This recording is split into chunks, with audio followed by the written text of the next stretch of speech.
Good morning, everyone. I'm honored and happy to welcome you to Lithuania and Vilnius University. We have 2 keynote presentations and 6 parallel sessions today. It's great to have such an audience. I hope the research findings and the evidence from the field will contribute to the development of new ideas.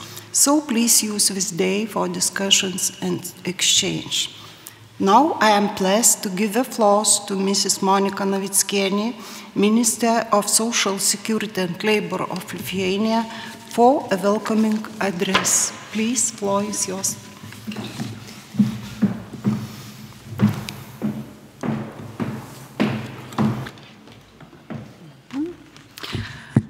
Ladies and gentlemen, esteemed faculty members, distinguished guests and students, I am honored today to welcome this conference, and first of all, I would like to thank Social Policy Department of Vilnius University, which prepares excellent social policy specialists, and I know it for sure because of my practice in Social Security and Labor Ministry, successfully working and implementing the knowledge acquired in this department of Vilnius University.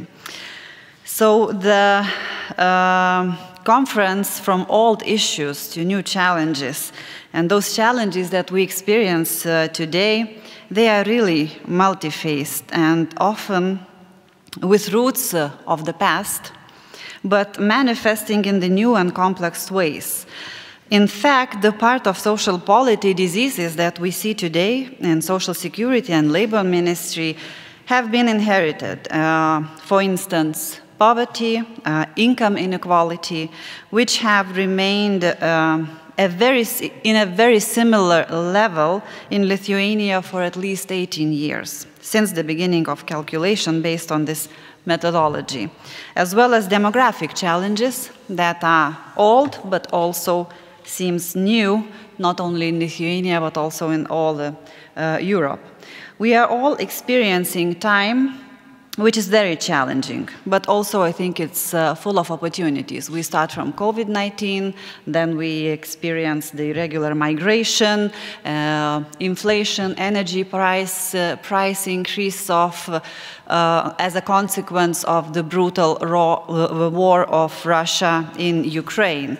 And all these situations was also accompanied as I mentioned, by the rapid increase of prices, and that meant that we need to find right measures for our vulnerable groups to help them to survive this period. But the most important thing, I think, for us all in discussions about social policy, knowing all this image of turbulences and crises, is that even in difficult situations, even in difficult circumstances, we must do our best to avoid unsustainable and one-time decisions that could have impact, but only for a very short period. And I think that we need to ensure sustainable social protection and sustainable income growth. In order to achieve this, even in the face of challenges, we carry out planned long-term reforms related to increasing employment, integration of the disabled, increasing the adequacy of pensions, social benefits, and provision of individualized social services. Individualization, I think, is also a very important keyword of social policy. So we have to understand that the needs are always greater than the possibilities. Usually for politicians, it's very difficult to understand, especially if it's the last year before the elections. But this government is not increasing pensions as some of our opponents would like to, and I always answer them that is because of the sustainability of our reforms that are needed not only for one kadention, but for decades that are ahead of us. I am proud of the achievement of this government also and the State Data Agency, because another keyword that I think is crucial for social policy is data. And this saying, "In God we trust and all others bring data," should be implemented also in social policy. Because since the beginning of this year, we can finally connect the data of various information systems and registers, which allows us to get detailed information about the effectiveness of our measures and the most recent information that is not behind in time. Today we are talking about how fast in the world is changing and various social policy challenges, so the most recent data is now more important than ever. Because, for example, when we had the energy crisis and the prices went up, and we didn't have a possibility yet to analyze real-time data, so that is why some of our decisions was horizontal. But it was not necessarily the right thing to do. It was just because of lack of data that we could not understand the individual household needs for the energy subsidies for this household. And that is why the measures was horizontal. But when we have data, we need individualized and targeted measures. In general, data analysis has become the cornerstone of modern policy making, and for good reason. It allows us to move beyond assumptions and opinions, grounding our decisions in empirical evidence. Today's conference will encompass a wide range of topics, from youth policy, social inequalities and diversity, demographic challenges and services, family policy, migration of welfare state, and its sustainability, which indeed encompass all of those challenges that I mentioned. So I wish you a very successful discussions, expertise, and to implement it in decision making. I would like, of course, to hear the conclusions of your conference, and my colleagues from Ministry will be here all the time, and I hope that we will have sustainable measures, not only for upcoming year, but for the years to come. Thank you so much. Thank you very much, Madam Minister, for her address. And now please join me in welcoming Professor Jonas de Gies, Dean of the Faculty of Philosophy. Professor Jonas, please take the floor. Thank you. Thank you very much, dear Minister, dear speakers, moderators, and guests. As a Dean of the Faculty of Philosophy, I feel I have to give you a certain short comment about the institutional setting of the university where we are. And sometimes people are surprised that we have a Faculty of Philosophy which holds social policy, sociology, psychology, and all other things. This is an old tradition. We have an old university which was established in 1579 by the Jesuits here to oppose the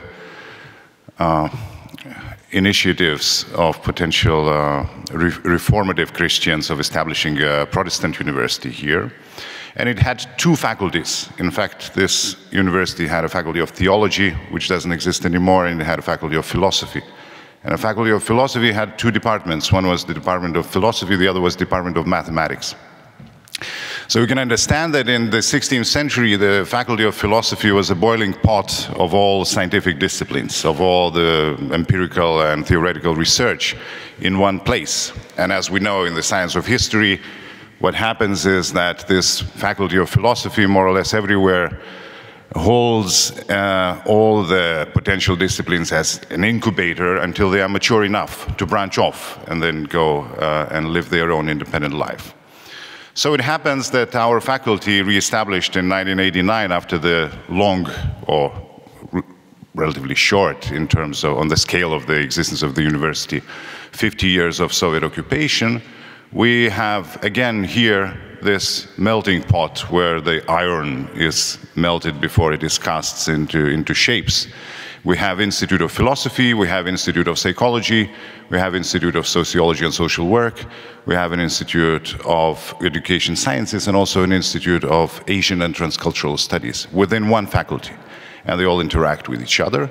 And what's more important is we have new areas of research that are becoming more and more mature, I would say, as we are witnessed by these conferences that are taking place here, which, last but not least, is a very important thing for the faculty. What we don't usually have ministers saying speeches, welcome speeches at the faculties, at the conference of the philosophy or more, fundamental abstract topics.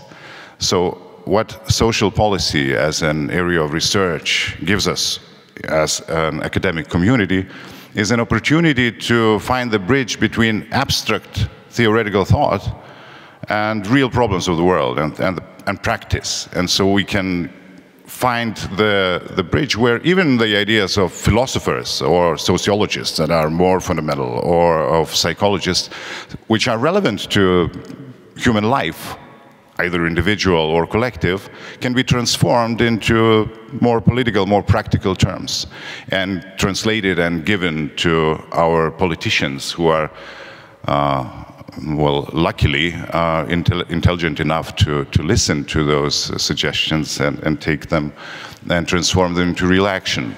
So I really hope that this first international conference is not really going to be the last, and we will have a series of events like this in the future. I would like to thank the organizers, Professor Skučienė, Jekaterina Navicke, Lina Šumskaitė, and also wish everyone here a very successful discussions and ideas and a very nice future. So thank you very much. Thank you very much indeed for your time and supportive words to our conference. At the moment, we will seek the keynote address. I suggest we leave our questions and the ideas we want to share until the question-answer time after the presentations are had. I have a great pleasure to introduce keynote speaker, Professor Stein Kuhnle from Bergen University. Stein Kuhnle is Professor Emeritus at the University of Bergen, Norway, where he was Professor of Comparative Politics. He was also Professor Emeritus at the Goethe School in Berlin, where he was Professor of Comparative Social Policy.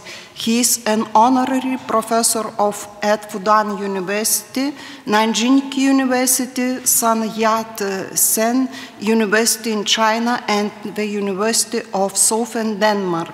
He has published extensively on comparative welfare state development. Most recent books are Challenges to the Welfare State, Family and Pension Policies in the Baltic and Nordic Countries, Globalizing Welfare and Evolving Asia-European Dialogue, Aging Welfare and Social Policy, China and the Nordic Countries in Comparative Perspective, Selected Previous Publications, Normative Foundations of the Welfare State, The Nordic Experience, Survival of the European Welfare State. He has given lectures in 35 countries and has been a visiting professor scholar at universities in China, Japan, Australia, the UK, Germany, Italy, and the USA. We are really delighted as Professor accepted our invitation as keynote speaker for the conference. Please, Professor, floor is yours.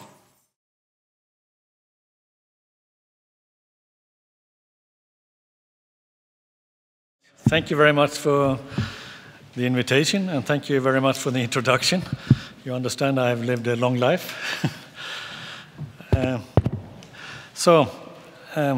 My topic is very big, and it's, I will talk about this for about half an hour, I think. So let me start by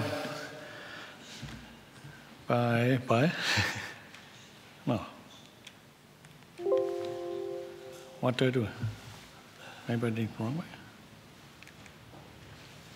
Ah, yeah, it comes. Sorry. So I will just start with a few words about the concept of the welfare state. I mean, the concept of welfare and the concept of state are both old concepts, but the combination, welfare state, is rather new in history. It supposedly was used for the first time in the German version, Wohlfahrtsstaat, in 1848. And in Norway, in my own country, it was used for the first time in 1884, but then with a very negative connotation. I think in modern times it's got a rather positive connotation in Europe, but not so in America. And it's a concept mostly used in Europe, I would say. The definition I will put up is a rather general one, but so of course it's always a question of how much state responsibility, what kind of responsibility, and what we understand as basic well-being. Of course, these are things which are changing over time and across space.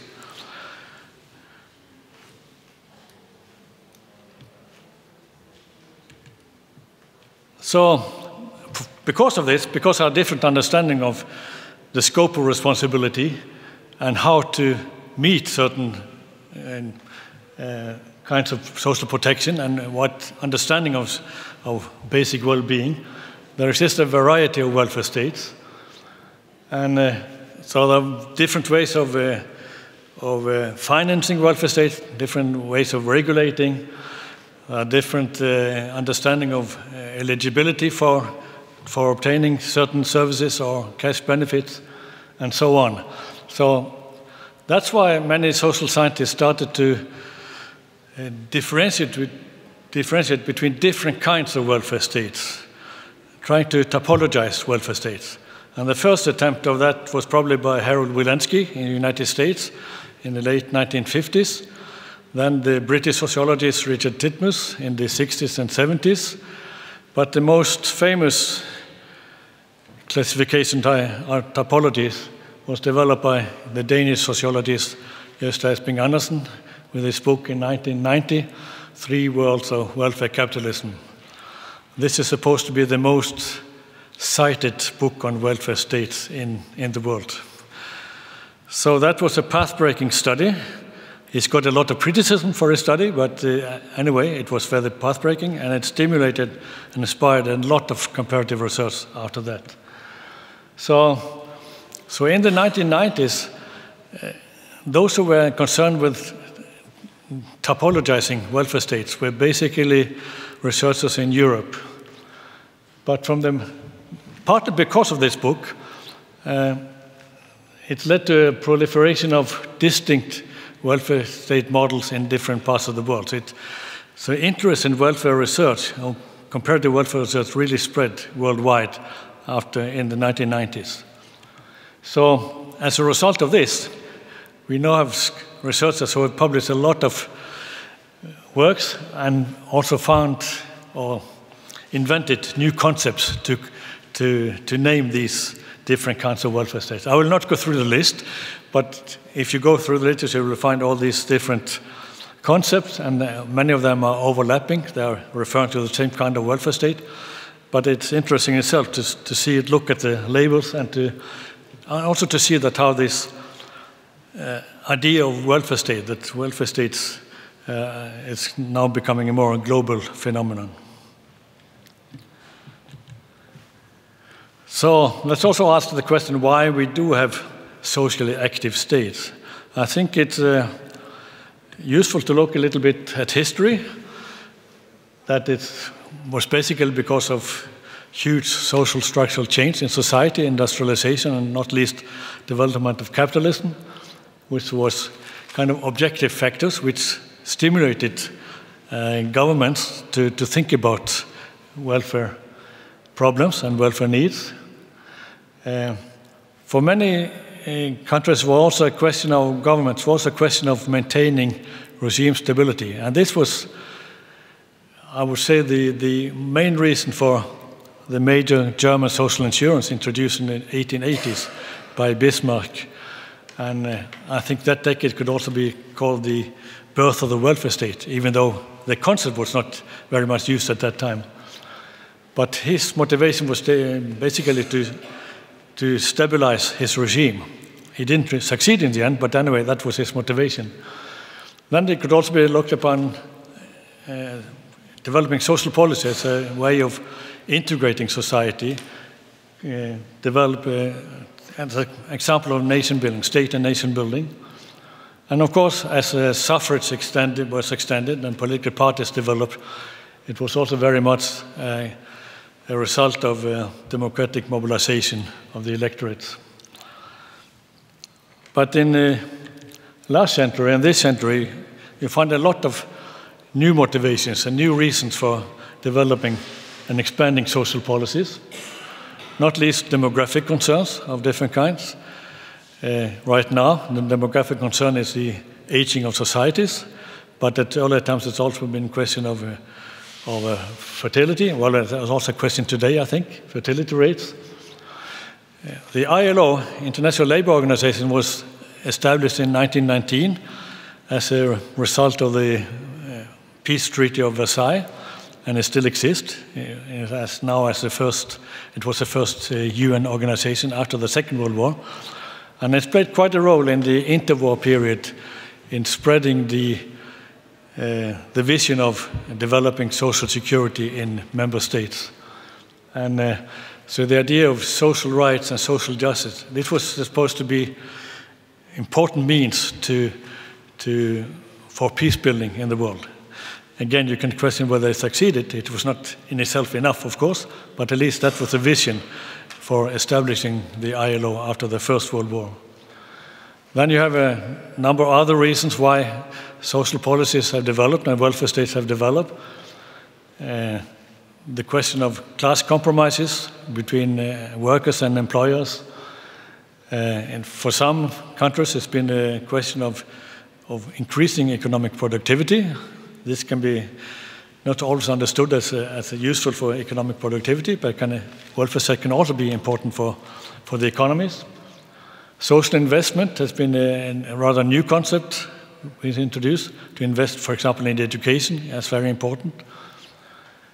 Reconciled work and family life has become an important reason for expanding welfare states in the last 20, 30 years. And you can see this in many reports from the European Union and from OECD. And last but not least, I would say that equalizing life chances is one of the main purposes of modern welfare states. I'll just show one graph from a few years ago, 2019, of OECD members countries, just to show the scope of the welfare states in member states as measured by expenditure for social programs as proportion of gross domestic product. This is a rather crude indicator to indicate the scope or not quality, but at least the scope of the welfare state. But I show this to show that, first of all, there's a lot of variations, but that's relatively high level on average of social expenditure as proportion of gross domestic product. I don't have the graph of change over time, but these figures have been rather stable or slightly increasing in most countries over the last 30 years. So it has not been a decline of the welfare state as measured in this way. And we'll see also from this graph that the two big expenditure items is old age pensions and health services. And this is a two big area which reforms are being made all the time in European countries, for example, to try to limit future increase of expenditure. Of course, at the same time, in most countries, gross domestic product has also increased. So it's been a larger proportion of an increasing economy, which is also a sign that the welfare state has not really been deconstructed. It's still very much an important part of our lives in all countries. Lithuania is a little bit below average. My own country is above average. Of course, if you looked at other figures like euros per inhabitant, you would get a little bit different pictures. Then I guess Luxembourg and Norway would be on top and not France, for example. So if you look beyond OECD, we can also see some global trends underpinning the welfare role of the states. There's been a growth of so-called conditional cash transfer programs in several parts of the world. An idea which came about in Brazil and Mexico in the 1990s and has spread to many other countries. in Latin America, but also a little bit in Africa and a little bit in Southeast Asia. We have seen a trend towards more universalization of health care, that healthcare has become more universal, covering larger part of the populations. And we have seen an introduction of a variety of non-contributory social pensions of different kinds in many countries. So, in a way, we see some tendency towards a globalization of welfare or welfare states. But we should also keep in mind that we are far from really globalizing welfare, that more than half the world population has no access to social protection. At least 50% does not have full coverage of essential health coverage. So it's a long way to go.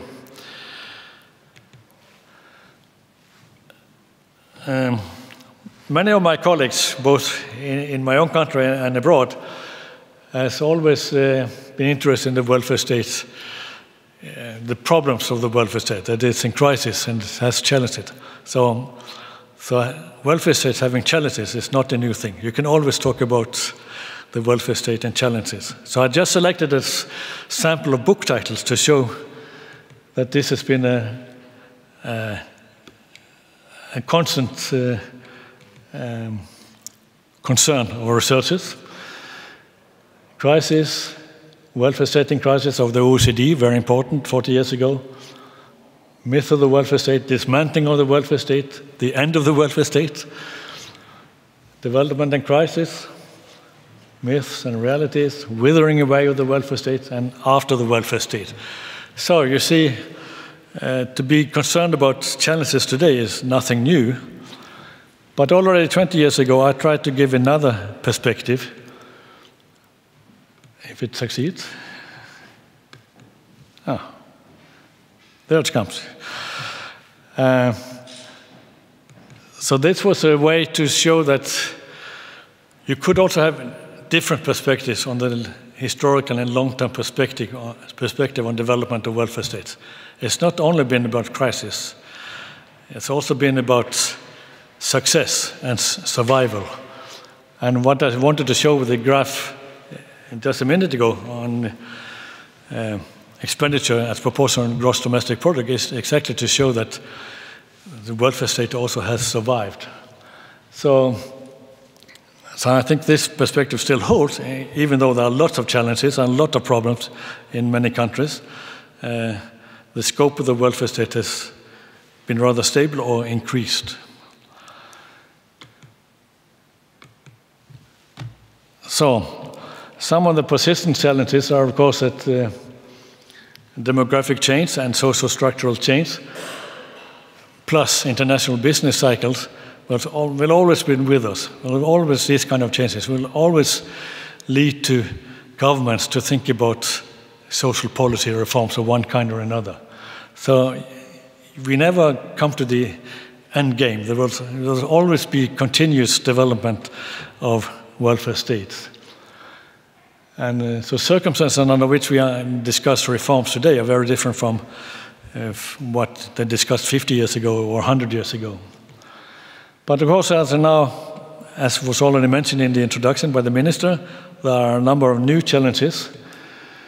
So some talk about the global polar crisis due to the pandemic, Russia's invasion of Ukraine, now the war in the Middle East, refugee crisis, disrupted supply chains, high inflation in many places, energy and food insecurity, debt crisis, climate-induced natural disaster, and seriously increased geopolitical polarization and rivalry. So there's a lot more on the agenda now than it used to be just 10 or 20 years ago. So, of course, this polar crisis has a, what you can say, collateral impact on the politics of welfare, and makes it even more challenging for governments to maintain social policy at the desirable level and to think about expanding social policies. Of course, a lot of these crises are interconnected. It's not different crises, and many of them are interconnected. So I think we can distinguish between three different dimensions of sustainability when we discuss the welfare states. Economic, political, and moral dimension. In terms of economics, it's a question of whether governments will be able to maintain taxes at a relatively high level or high enough level to finance the welfare states.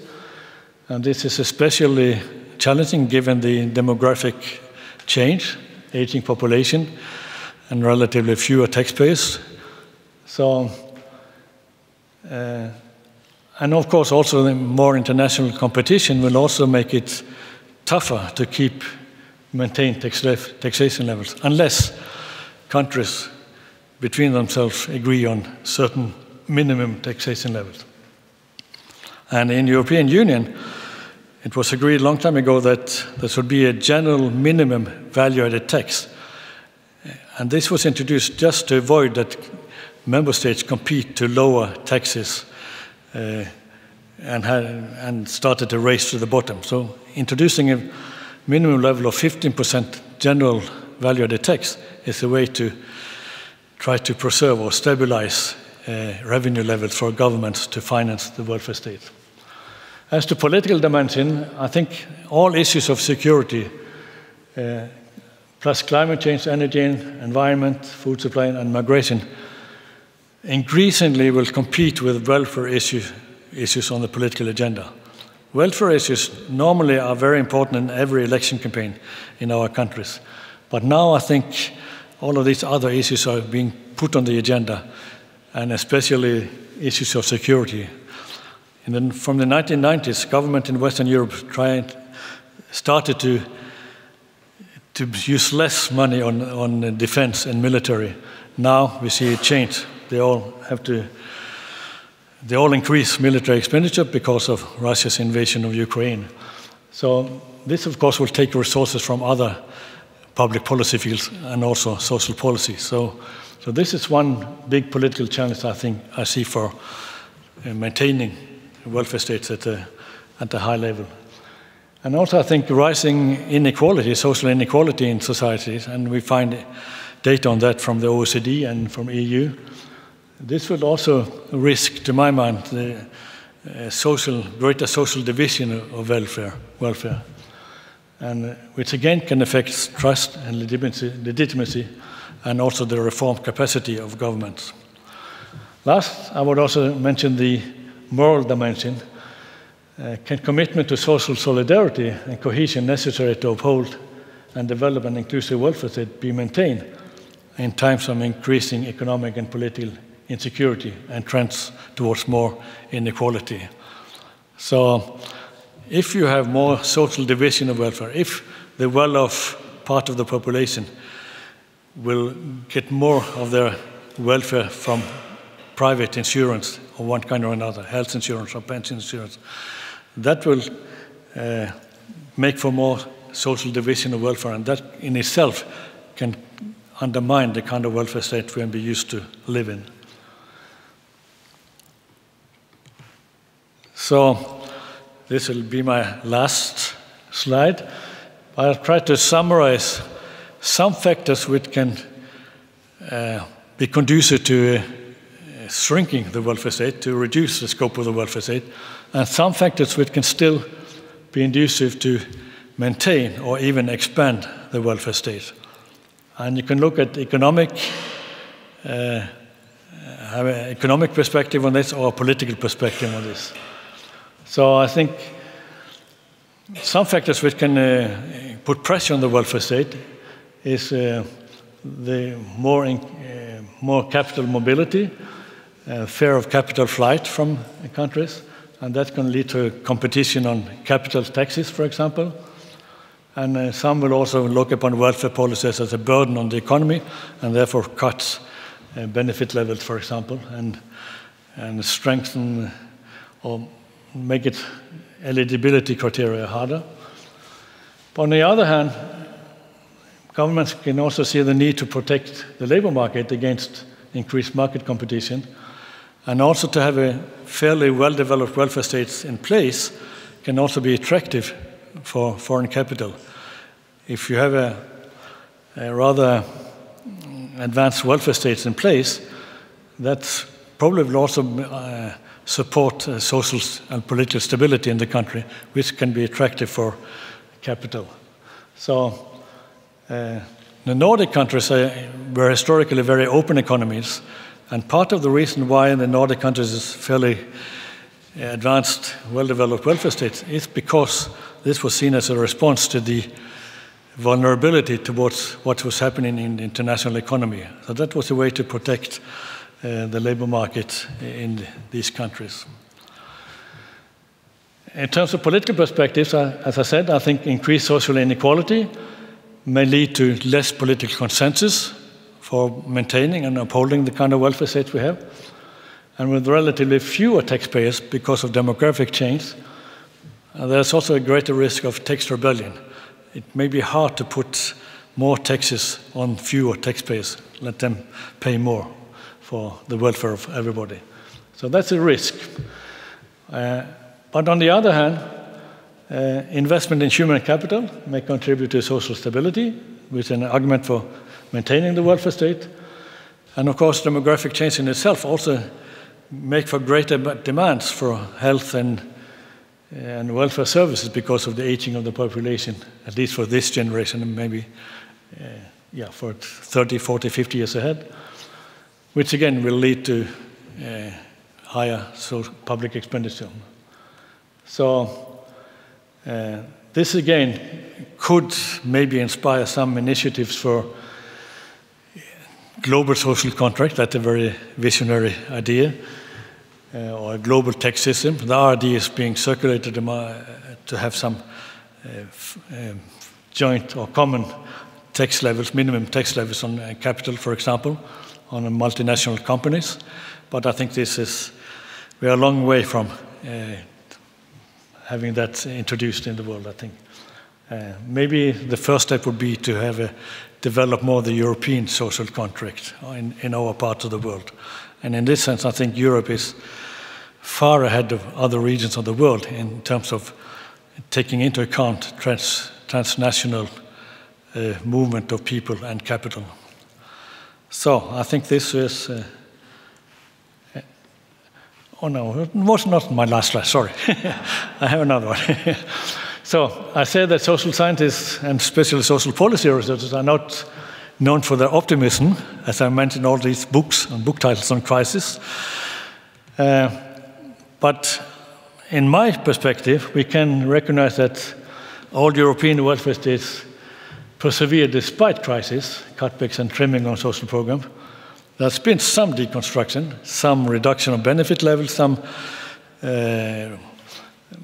harder eligibility criteria to get certain services and benefits.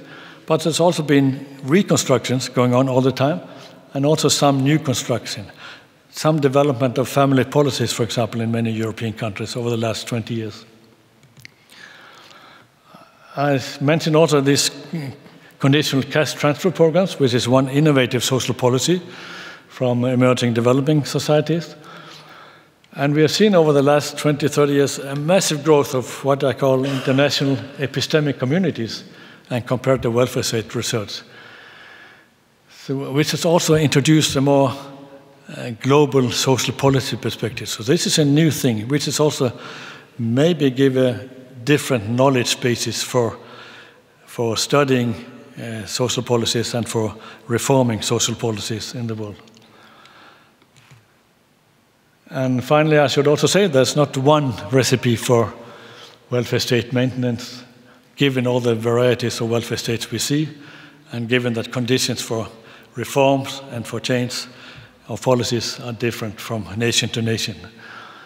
So uncertainties and challenges vary between nations. This was my last. Thank you very much. Thank you very much indeed for your interesting presentations. We have another keynote presentation. Dr. Francisco Simoes has kindly agreed to give us presentation Francisco Simoes is a PhD in psychology at the University of Coimbra. He is an assistant researcher and full member of the Center for Social Research and Intervention at the University Institute of Lisbon. He is also the chair of the Cost Action Rural Need Youth Network funded by European Commission and a member of the coordination group of EU Rural Pact. Currently, he is the principal investigator of the project Track-In funded by EEA and Norway grants. His research focuses on psychosocial aspects of adolescence, social development and well-being, social support, youth mentoring, youth mobilities or rural needs profile. He has authored and co-authored more than 60 international peer-reviewed papers and reports on these research topics. Please, floor is yours.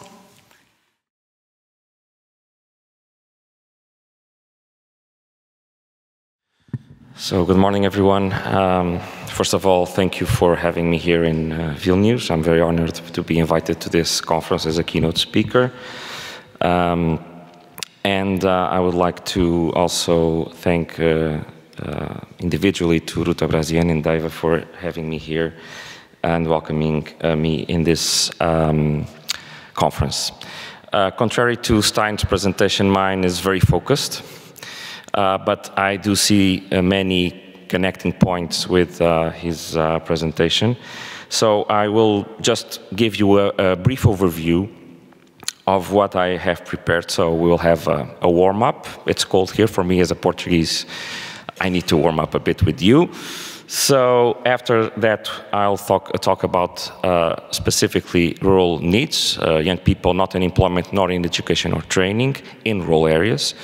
And I will explore some of the main features of their profile, justifying our work in several research initiatives, which also involve Vilnius University as a partner.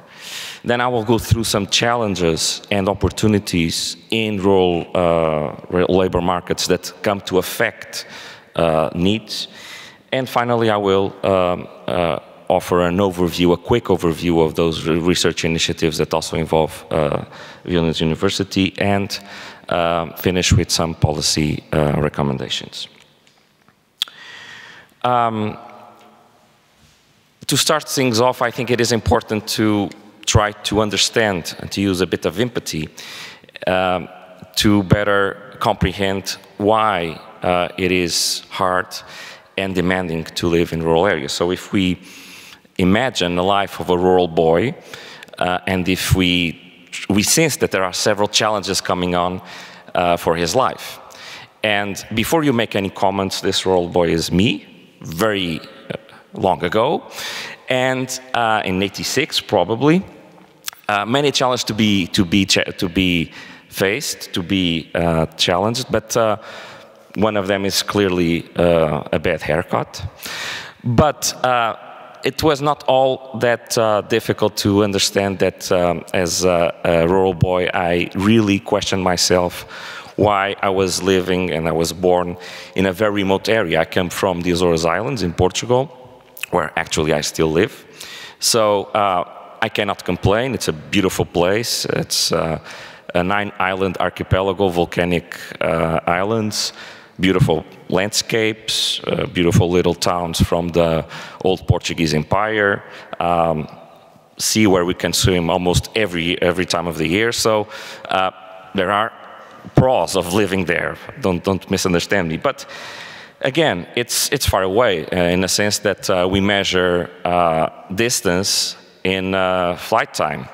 So being from a very remote area, I can really connect to this idea that it's a remote and rural area. I can connect with this idea that rural areas are hopeless. This is the main narrative that we listen when we talk about rural areas.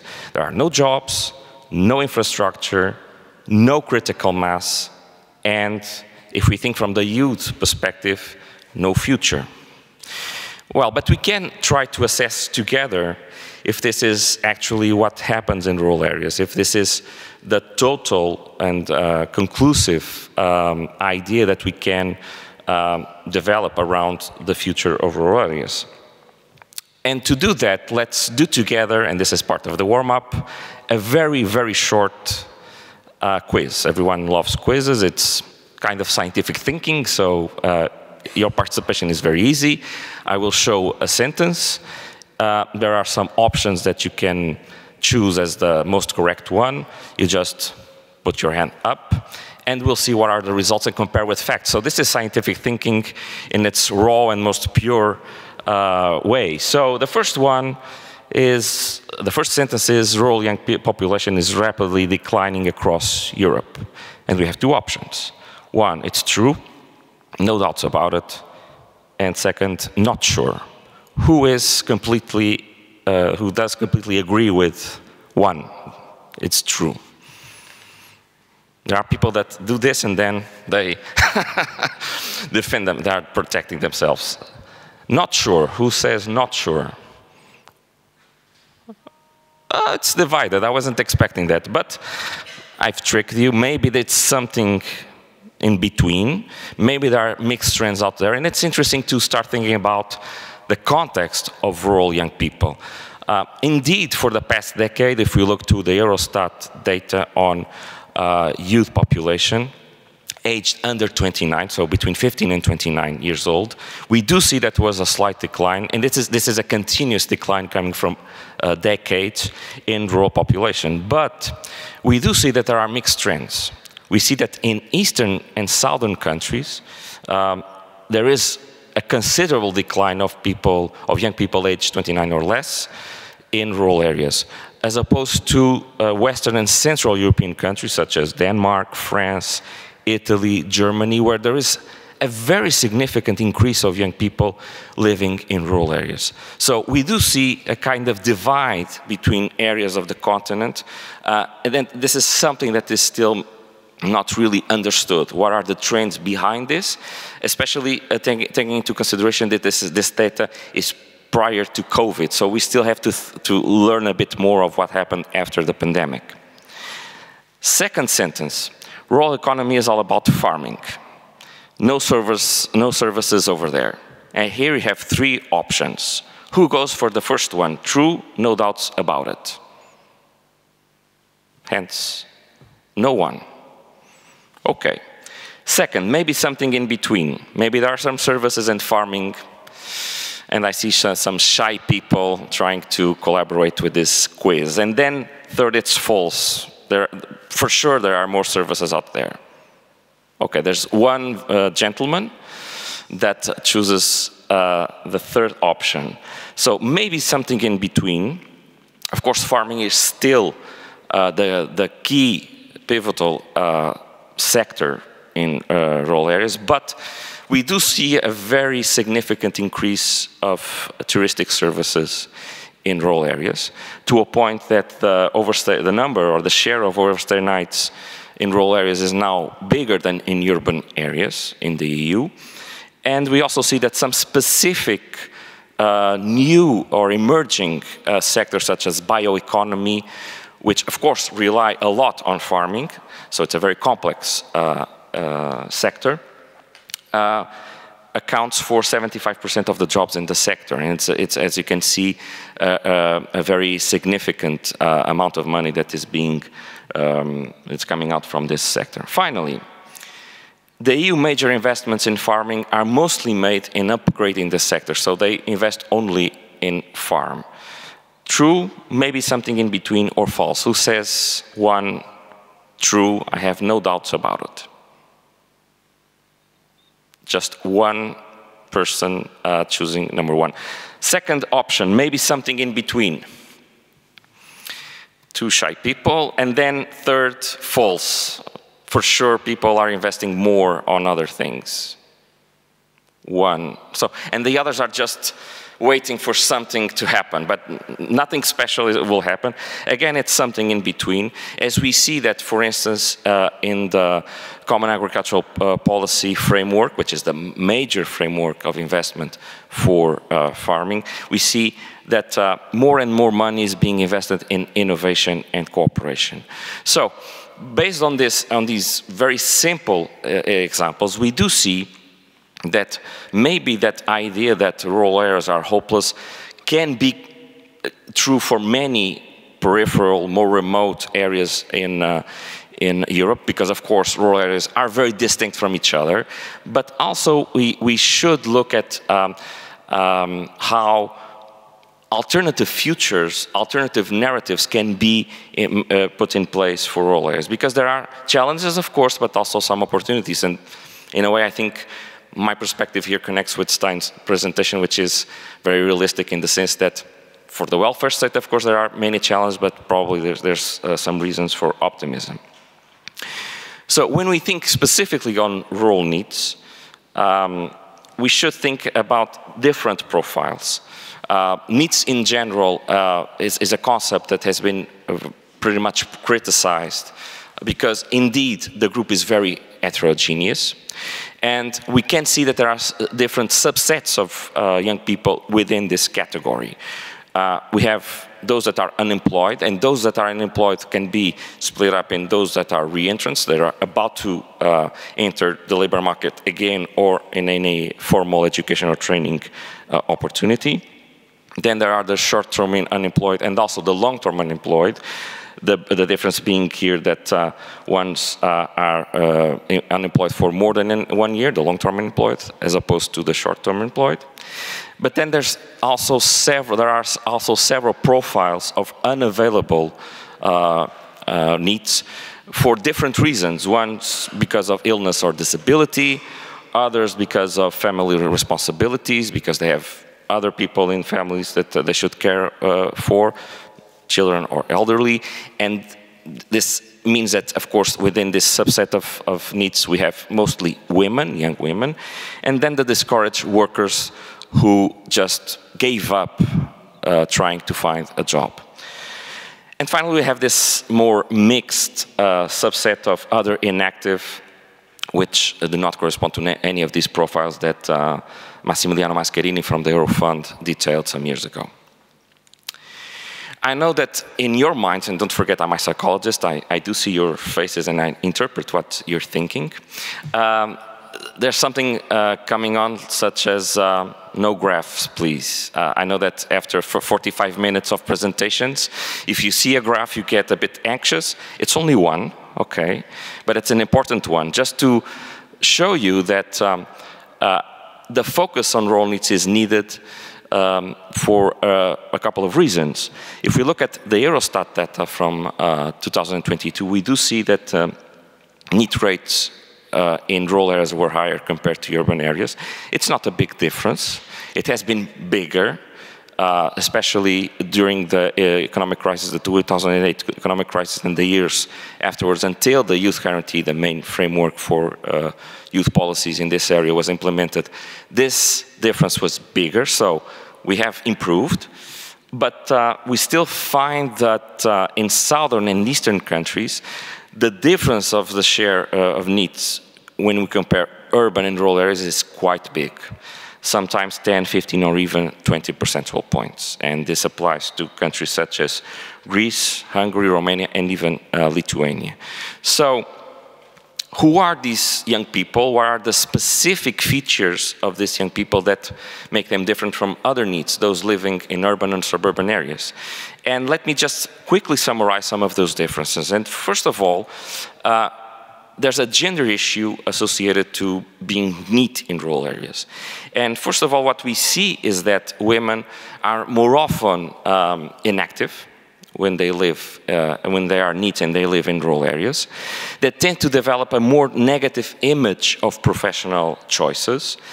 They also present worse well-being levels. And this is especially true when they are compared with urban female needs.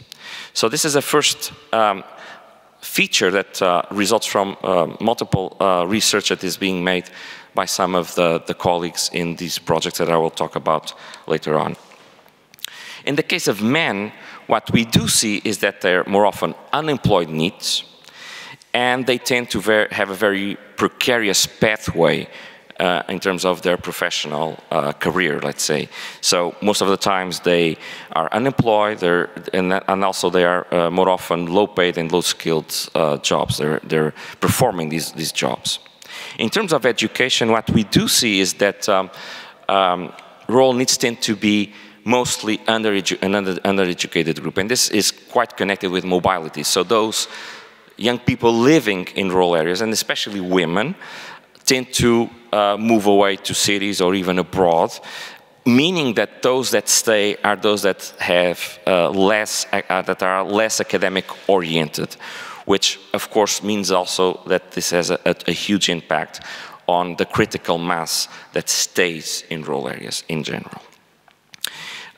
Associated to this, we see that these young people also tend to perceive themselves as more competent when they receive more support of their parents, which means that family support is a very important ingredient of the well-being of rural needs, and that educational expectations tend to be higher only among those that have completed secondary school. So this means that some interventions could look at improving their status in terms of school attainment, because the young people's expectation is still to continue to improve their own skills. So, if we take together all these features, we understand that there is a structural divide between southern and northern, as well as eastern and western countries, when it comes to the need shares, the rural need shares. And these asymmetries must be considered as part of a very significant body of research that is looking at the subnational level, how these structural asymmetries between territories should not be thought only at, let's say, the regime's level or the national level. The main differences that we find now in terms of social inequalities, including the need share, are focusing on regional asymmetries. And of course, this has to be taught in a context where resentment in these communities is increasing, and rural young people are actually a very easy target, because if they are low paid, have low skills, and most of them do not find alternatives in the rural labor markets, of course they can be targeted by populist initiatives which will just feed their own discontent. So let's be aware of this geography of discontent that has been on the EU agenda for quite some time now. And one of the issues that must be targeted is clearly how younger generations in rural areas can be supported by better policies. Let me know if you are thinking about going to the beach, having something sweet, or just having a nap. Not yet. We're still here. Okay, so this awareness that was quite quick. Let's move on to the final point of the presentation. Challenges and opportunities. What is out there for young people? Starting for the challenges. Of course, mobilities and migration is a big challenge for rural areas. We do know that there is a strong immigration flow within countries, especially in southern and eastern countries. And that justifies, in a way, the Eurostat figures that we saw at the beginning of the presentation.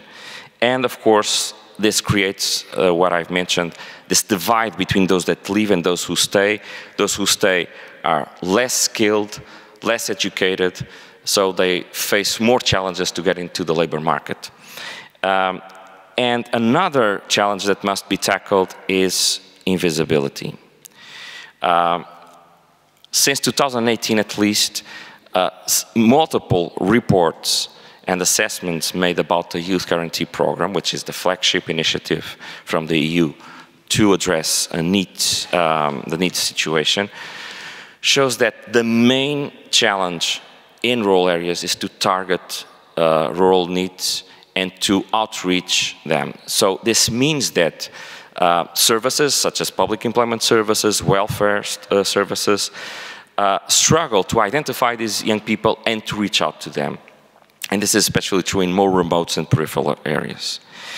Of course, we cannot forget that there are also specific features of the the school-to-work transition in peripheral environments that needs to be addressed. The limited school infrastructure in these areas, low teacher retention capacity, among other issues. So the education sector, the employment sector do struggle to retain young people in these areas and to involve them in skills development. And finally, something that has been targeted by several research teams is the limitations between, in the vertical coordination of policies, meaning the coordination between regional, national, and EU level policies aiming at rural young people. So we have to really try to combine the proclamations of the EU policies with granting resources and autonomy to the services at the local or regional level.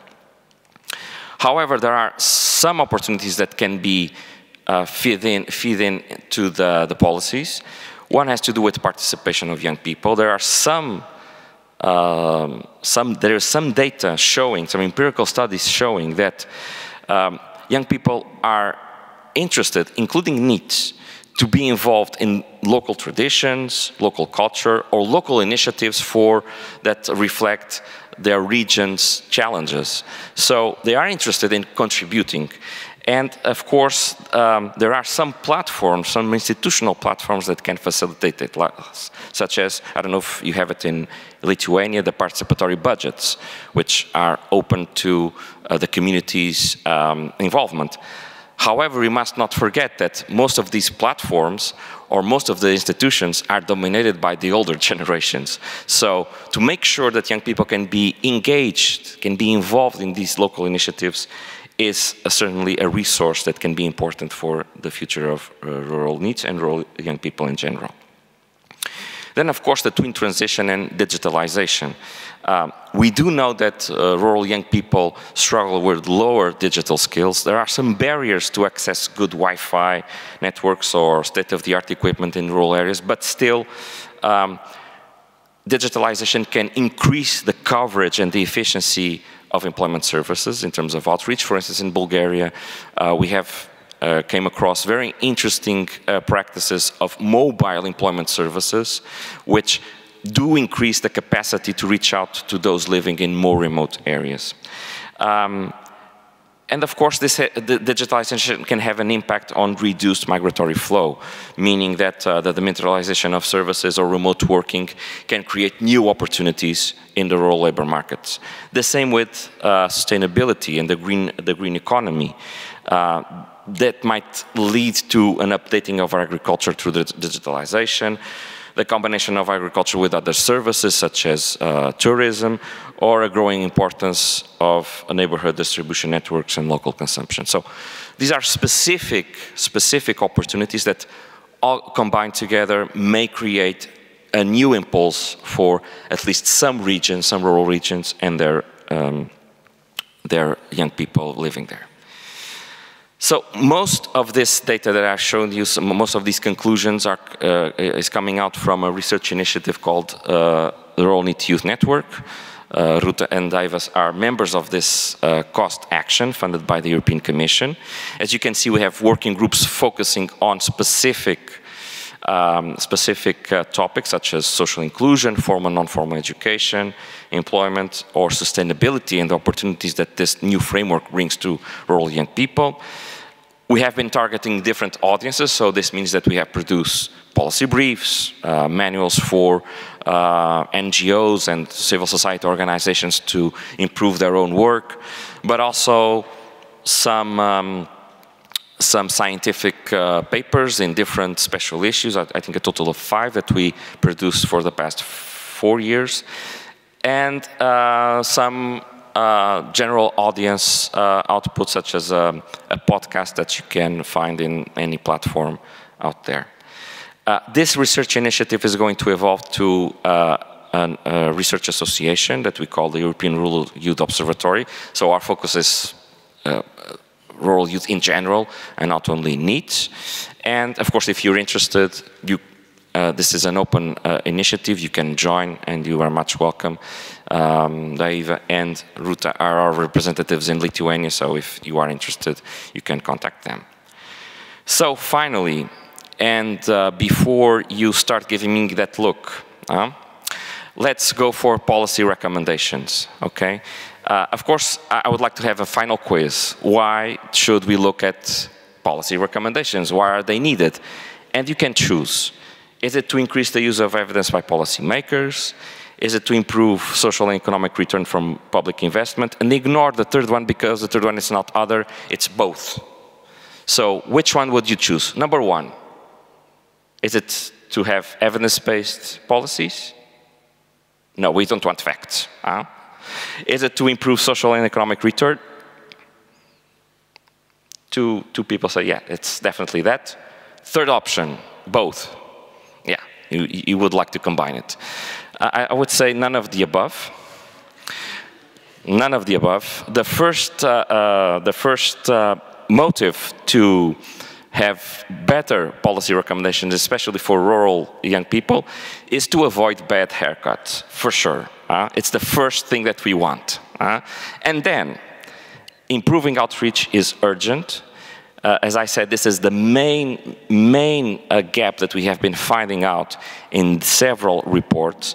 And this means combining appropriate human-mediated and digital tools to reach out to young people. As I said, in Bulgaria, they are starting to use that in a more straightforward way, using mobile services. Investing in these services, especially in more remote areas, and also improving the participation of young people in tailoring education and employment services. This is quite important because, unfortunately, most of the programs and interventions on the ground are still developed in a top-down approach, from institutions to the communities. And if we want to be more efficient, we have to listen to the needs and to the requirements of young people so that we can develop more tailored interventions. And finally, it is important to have on-the-ground programs that are gender sensitive. This means that women and men need different kinds of approaches, with women, for instance, being better supported if they can benefit, for instance, from more public-funded kindergartens. Most of the inactive young people, female young people that we find in rural areas, they are involved in caring for their families, so that's something that we have to address. And in the case of men, increasing qualifications is urgent, given that they're pretty much underqualified and they need access to more stable and better paid jobs. Thank you. Thank you very much indeed for your interesting presentation. Now we came to the comments and questions from the audience. Professor Stein, please join us.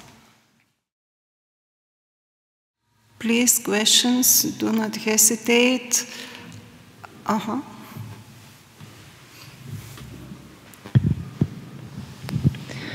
Hello, Ekaterina Navitska. Thank you very much for both talks. I actually have questions for both of the presenters.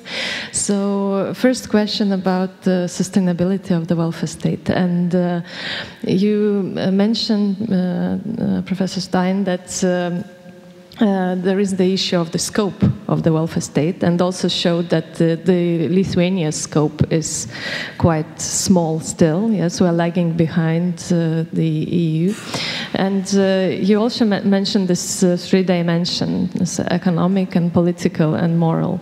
And as you have also heard in the minister's speech, I think there is very much kind of attention given to economic sustainability. And in the minister's speech, it was even mentioned that therefore, for the reasons of economic sustainability, we don't increase pensions for the long-term sustainability reasons and so on. But we have like 40% poverty among the pensioners. So I want to ask about these trade-offs and the vicious cycle, yes, of especially for such countries as Lithuania, and dangers of emphasizing economic sustainability, because we also have, otherwise we will have a welfare state that is not morally sustainable or politically sustainable, because people won't be kind of supporting the welfare state if they don't get quality services, pensions, and so on and so forth. So this is the first question. And the second, the question about the rural needs.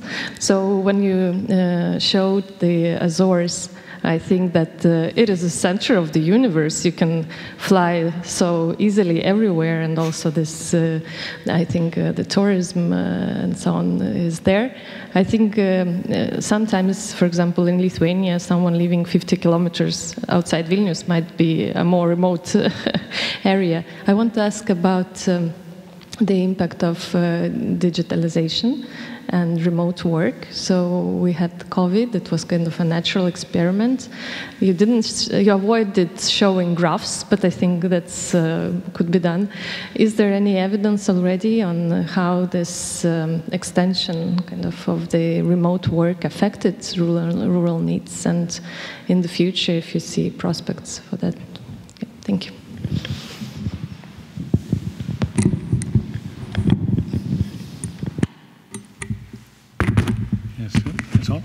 Sorry. Well, I talked about challenges, not so much about solutions. So I think this is big issues. How do you meet the challenges? And I don't think I have a good answer to that. I mean, every nation is different. Every nation has different experiences. So in that case, each nation is unique. So the challenges in Lithuania is definitely from challenges in Norway. But I think one experience from maybe Norway and the Nordic countries is that the question of in order to obtain support for the welfare, political support for the welfare states, one lesson is that universal programs are better than non-universal programs, social programs.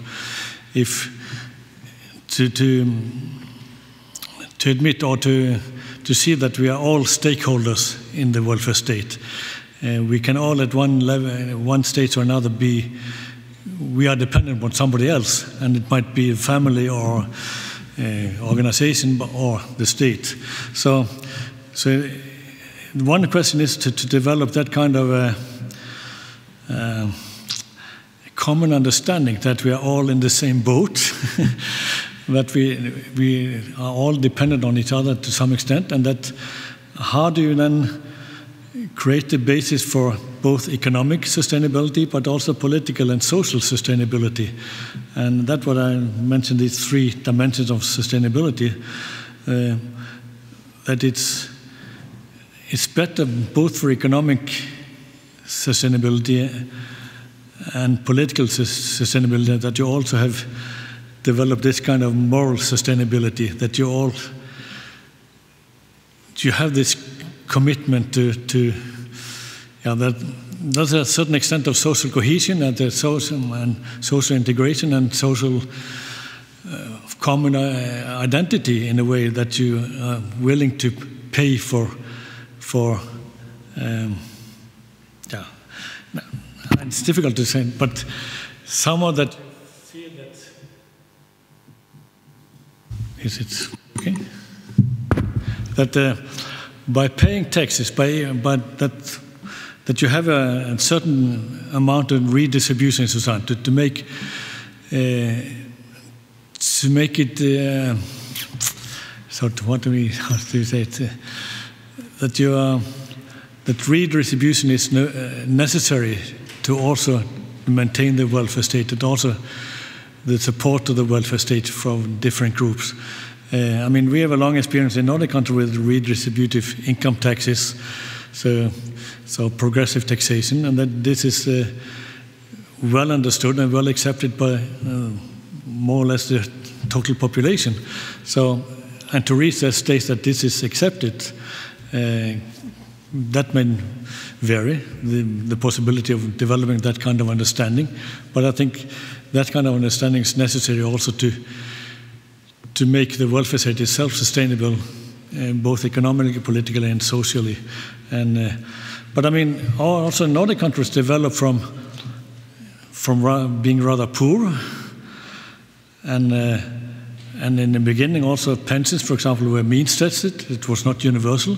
So there's been a gradual development, gradual expansion of programs to make them more universal.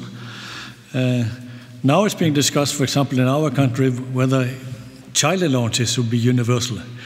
Why should rich people have child allowances? They don't really need it economically. But then the counter-argument is that it's important to have universal programs because that all connect us to the welfare state, and that you can take back revenues from the rich through taxation, to have combined this progressive taxation. So, but to have everybody in the same program is in itself something which makes the program also sustainable in the long run.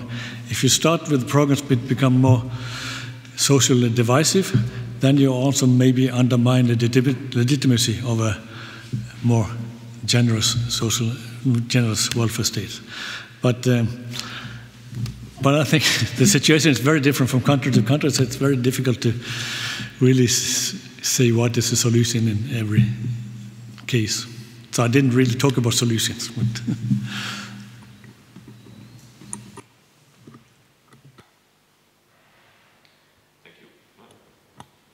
Can you hear me? No? Yes? So thank you for your question. I think it's very early to say that we know exactly how digital work is going to transform rural labor markets. We do know that from, I think, the Eurobarometer from 2021, there were some trends coming out from that study showing that more skilled and qualified young people wanted to move to rural areas, which means that some of them are IT, more qualified people that may come into these territories and initiate some kind of business or work remotely from there. We also do know that there's this trend of co-working places in rural areas spreading across some countries. I'm actually aware of one initiative here in Lithuania, and it's also an EA Norway grants project on co-work from different places, including rural areas. But the real impact that will have on rural labor markets is still uncertain, I would say. So it's still in early stages. But I do see that digitalization can have other effects, not only through digital work. For instance, the fast transformation of farming will require more qualified young people to work in the sector. And believe me that when young people understand that farming is not only about the dirty work, that it can be very complex and have a very strong technological background, they tend to be interested in the area. We have seen this happening, for instance, in programs in Portugal. And on the other hand, I think that especially services, welfare services, public employment services, other services that support young people may benefit from digitalization as long as they balance direct human support, because we must not forget that vulnerable groups do need more direct and person-to-person approaches than other groups in general. So I would look at that as a very recent trend. We still don't know much about it, but digitalization will have implications not only through remote work, also through the digitalization of services and the digitalization of some sectors such as farming. Any questions, please, Professor?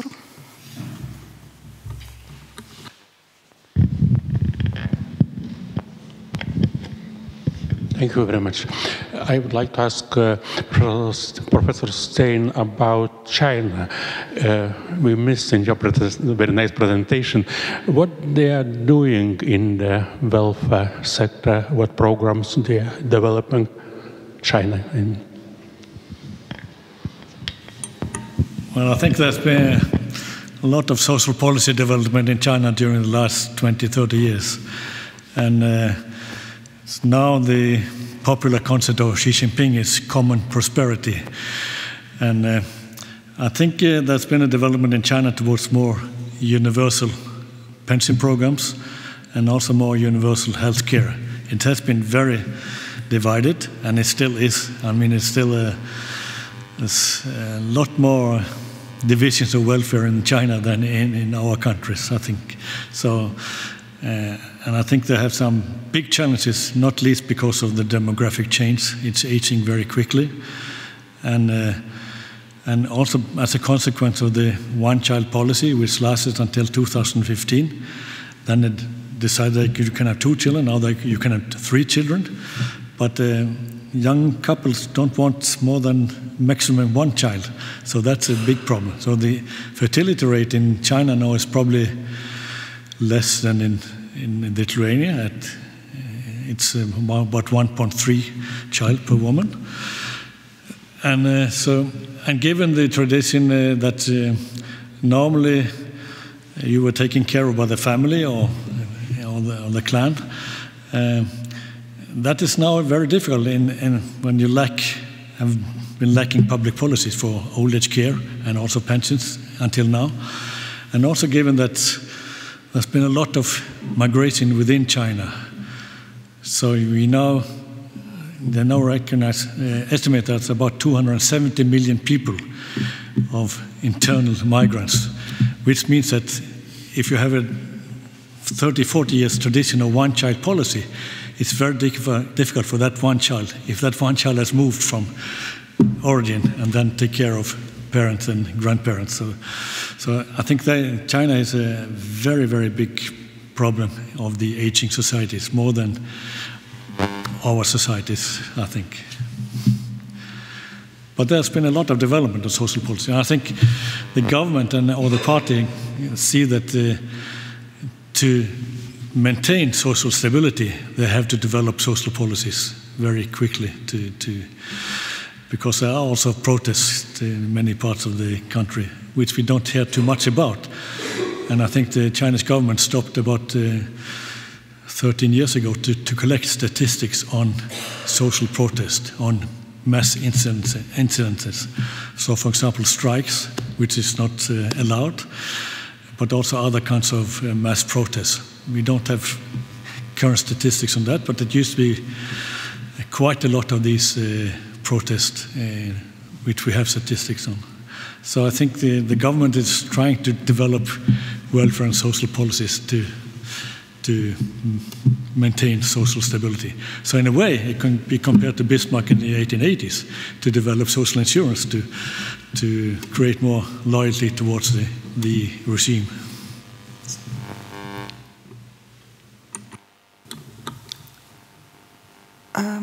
Do you have any questions?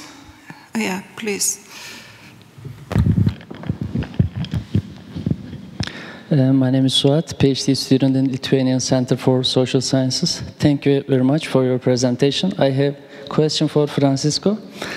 And it's a question about sociological perspective, about stereotypes of rural areas.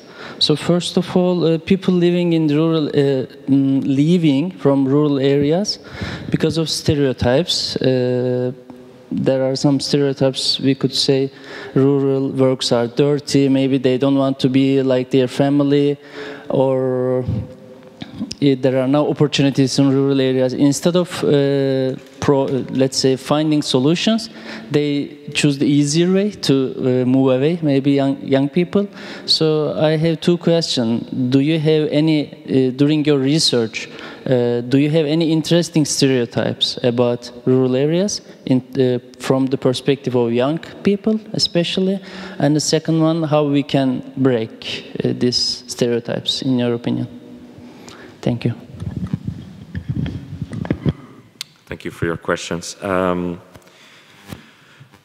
would say there are both positive and negative representations of the rural space, or the rural reality among young people.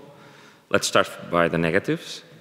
The negative representations go around the fact that there are no opportunities for young people, that they feel that there are no opportunities for them in these regions. Especially those that are more academic oriented, so they want to have a career, they want to keep on with their studies, and they don't see that their future can be possible there. So that's one main negative representation. Another one connects with access to services, to culture. So many times these young people feel that these areas are just not interesting and not aligned with, let's say, the modern values. So that's also something that is heavily influential in their choices in terms of staying or leaving. But on the other hand, and I've made some studies on that, when you compare rural young people to suburban, urban young people, they tend to feel more connected emotionally to their territories. And that means that they have more positive emotions regarding their region, their place of birth, or their origins, which is something that it's difficult to include in social policy, but it is still an element that could be used. In terms of what we can do to, let's say, promote more positive images, I think that relies for sure in several factors, but one important factor is youth participation in youth initiatives. So if young people feel connected with their own place, of course they also identify the challenges and the causes they would like to fight for.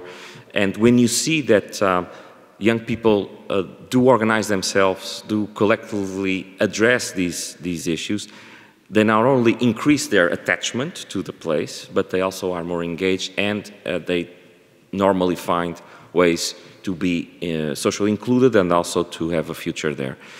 And this also applies to economic opportunities.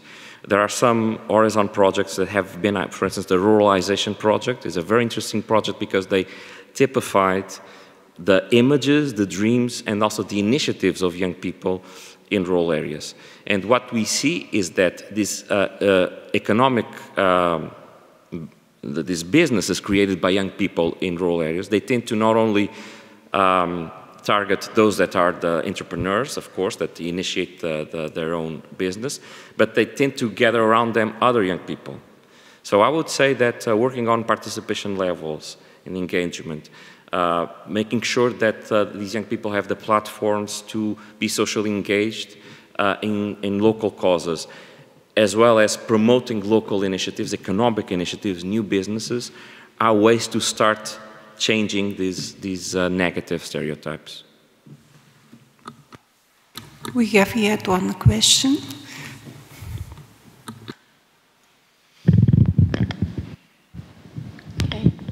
Thank you. I would like to first to thank both the presenters for your interesting speeches. First question to the Stein Kuhnle. You were telling about the challenges what current welfare states are facing, and you said that one of the tasks for welfare states is to equalize life chances.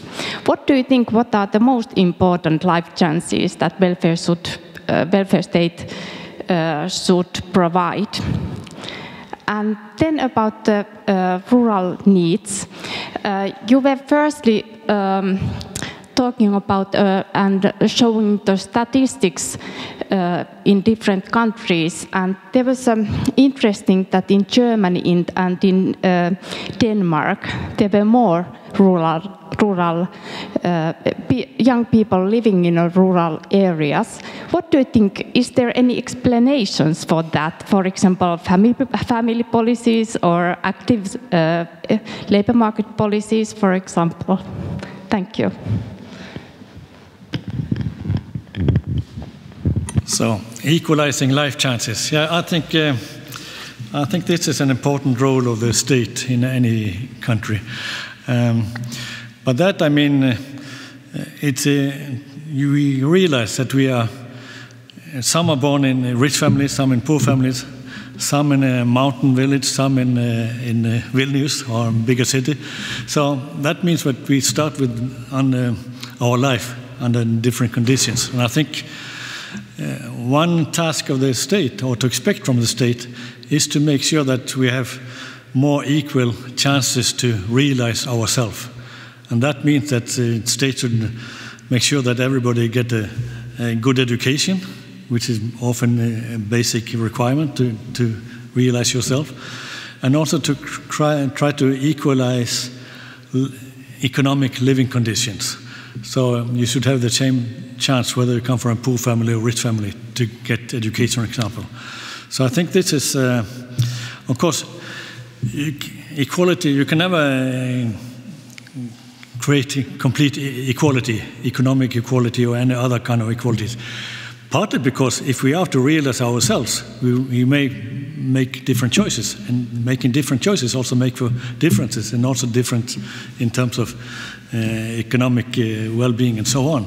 So it's a question of creating tolerable levels of inequality, so to speak, economic inequality. So, but I think this has been one.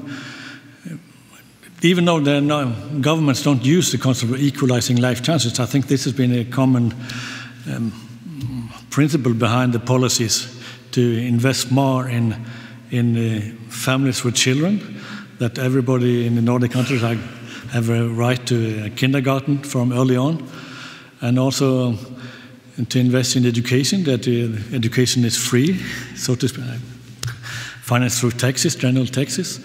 And even at university level, we have had no tuition, at least until recently. Now they introduce in Norway tuition for students coming from outside Europe, but there's still no tuition from European students. So this is a way to I consider, to equalize life chances, that you should have a platform to start from, whatever your social background, that you should start more or less on equal terms. Of course, this is not possible, but at least the government can contribute to equalize the life chances. Well, thank you for the question. There is no certain answer for that, because to be honest, this is something that even in our network we have discussed for the past 2 years, but we still haven't worked on it. We see these different trends in terms of how young population aged 15 to 29 is increasing or decreasing, depending on the countries. I could raise a series of factors behind that. One being the fact that in some of the countries where maybe these shares of rural young population are increasing, maybe it's easier to commute. They're near to towns or cities, and that means that they can keep going back and forth, and that comes as a result of being closer to urban areas. Another possibility is that that these countries, such as Denmark, Italy, Germany, they started earlier to feel the effects of increasing housing prices. So that meant that younger generations looked at rural areas as a way to establish themselves and having a cheaper house. That's another possibility. And another one is that in some of these areas, this increase of young population also corresponds to the income of migrant people, young migrant people that are included in the farming sector. But we're not sure. What is certain is that we see this divide, east and west, north and south. So it is not totally true that rural population is declining everywhere. Rural young people population. So we should look at it and understand it, and hopefully, let's hope in a couple of years we have more specific answers to your question. Thank you. Thank you. Oh, yes. We got one question.